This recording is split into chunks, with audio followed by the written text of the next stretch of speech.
প্রথমত আমরা জোট থেকে ছিলাম, জোটে আছি। বিএনপির নেতা কর্মীরা একদম শুরু থেকে স্বতঃস্ফূর্তভাবে আমাদেরকে সহযোগিতা করছিল, আমাদের সাথে কাজ করছিল। আর এখন স্ট্র্যাটেজিক মানে কৌশলগত কারণ নির্বাচনের অনেক বিষয় আশা আছে, সেগুলো নিয়ে এখন লম্বা আলোচনা আপনাদের সাথে প্রয়োজন আছে বলে আমি মনে করি না।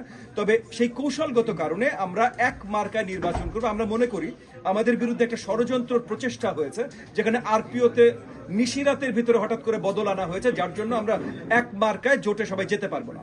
তো সেটা মোকাবেলা করবার জন্য এগেন স্ট্র্যাটেজিক মানে কৌশলগত কারণে আমরা নির্বাচনী মার্কা ধানের শীষ নিয়ে নির্বাচনে যাচ্ছি। প্রথম থেকেই আছে এবং আগামীতেও থাকবেন ইনশাআল্লাহ। আমরা সবাই একসাথে আছি এবং আপনাদের একটা জিনিস মাথায় রাখতে হবে, আমরা কাজ করছি আগামী সরকার নির্ধারণ যেন ঠিকভাবে হয় সেটার জন্য, এবং এই আগামী সরকারের নেতৃত্ব আমাদের সবার মাঝেই একই মত, আমাদের আগামী সরকারের নেতৃত্ব দিবেন জনাব তারেক রহমান। ওই জায়গা থেকে সবাই আমরা একসাথে আছি। অফিশিয়াল ফর্মস আমরা সাবমিট করলাম, আমাদেরকে আপনার শুনানির ফাইনাল বাছাইয়ের তারিখ দেওয়া হয়েছে ৩রা জানুয়ারি। আমরা অত্যন্ত আশাবাদী সামনের নির্বাচনটা সুষ্ঠু সুন্দরভাবে পরিচালিত হবেন, ইলেকশন কমিশন তাদের দায়িত্ব সঠিকভাবে পালন করবেন এবং আমরা জাতিকে, দেশবাসীকে তাদের অনেক প্রত্যাশার দুই দশক ধরে অনেক প্রত্যাশা একটা সুন্দর নির্বাচন দিতে সক্ষম হবে।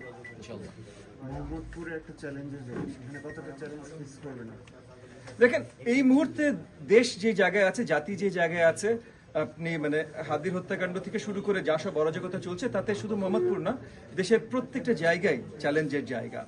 তো আমরা তো সেই চ্যালেঞ্জ মোকাবেলা করবার জন্যই এর আগে রাজপথে ছিলাম, এখন আমরা আপনার নির্বাচনের পথে আছি।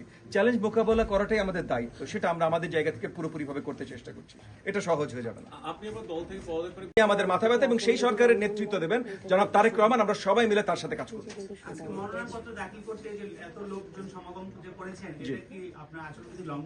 কোনো মিছিল হয়নি, কোনো স্লোগান হয়নি, আচরণবিধিতে যা যা দেয়া আছে সবকিছু মেনে আমরা কাজ করেছি এবং যে লোকজন হয়েছে তারা এলাকাবাসী চলে এসছে, তাদেরকে তো এখন এলাকাবাসীকে তো আমি তাদের ফ্রিডম অফ মুভমেন্ট তো আমি খর্ব করতে পারি না।